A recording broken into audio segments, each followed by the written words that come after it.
This is our last vacation of 2025. And guess the destination? This is another new country. Our destination is Italy.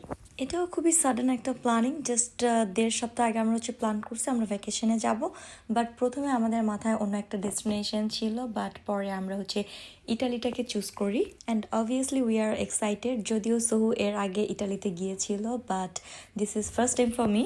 And I must say যে 2025টা আমার vacation বা new destination এক্সপ্লোরের ইয়ার ছিল, কেননা আমি শুধুমাত্র last 6 মাসেই 4টা কান্ট্রি ভিজিট করেছি, ইটালি সহ। 6 মাস এজন্য বললাম কেননা প্রথম 5 মাস আমি বাংলাদেশেই কাটিয়েছি, আর এখন তো December running and this is the perfect timing to visit, because December ক্রিসমাসের মাস, আর এই টাইমটাতে ইউরোপ সহ বিভিন্ন কান্ট্রিতে কিন্তু অনেক সুন্দর সুন্দর ক্রিসমাস মার্কেট দেন লাইটনিং এইগুলি থাকে। সো যেহেতু আমরা ডিসেম্বরে যাচ্ছি অ্যান্ড ক্রিসমাসের জাস্ট 1 উইক আগেই যাচ্ছি, so obviously we gonna enjoy a lot. And for travel we choose train, because আমার কাছে এয়ার থেকে ট্রেনটা খুব ভালো লাগে, কেননা হাঁটাহাঁটি করা যায়।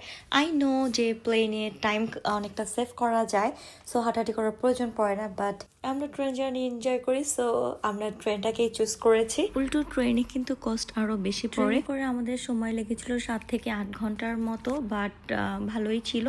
তবে চেষ্টা করবেন যদি কেউ যাওয়ার হয় সকালে ট্রেনে যেতে, তাহলে ভিউ দেখতে দেখতে গেলে খুব বেশি একটা বোর লাগবে না। বাট আমরা যাওয়ার দিন যেহেতু রাতে গিয়েছিলাম, সো আমরা একটু বোর হয়ে গিয়েছিলাম, সেজন্য আসার দিনের টিকিটটা আমরা দিনের নিয়েই। সো নেক্সট 6 দিন মিলান আমাদের টেম্পোরারি অ্যাড্রেস। আমাদের ইচ্ছা ছিল অন্যান্য সিটিতেও যাওয়ার, কিন্তু ওয়েদারের কারণে সেটা হয়ে ওঠেনি, কারণ আমরা ওয়েদার খুবই ভালো দেখে আসছিলাম, বাট 2 দিন পর থেকে বৃষ্টি শুরু হয়ে যায়। দ্যাটস ওয়াই আমাদের আর অন্যান্য সিটিতে যাওয়া হয়নি, বাট ইয়েস আমরা মিলানটাকে খুব প্রপারলি এক্সপ্লোর করেছি। সো ট্রেন থেকে নামার পরে দেখলাম ভাই আমাদেরকে রিসিভ করতে আসছিল, অ্যান্ড দেন ট্যাক্সি করে আমরা সোজা ভাইয়াদের ওখানে চলে যাই। এই পুরো সময়টা আমরা ভাইয়াদের সাথেই থাকবো, অ্যান্ড তারাই আমাদেরকে এক্সপ্লোর করে দেখাবে। সো কি করলাম, কোথায় কোথায় গেলাম, সবকিছুই থাকবে পরবর্তী ভিডিওগুলিতে। টিল দেন ভালো থাকবেন সবাই, আল্লাহ হাফেজ।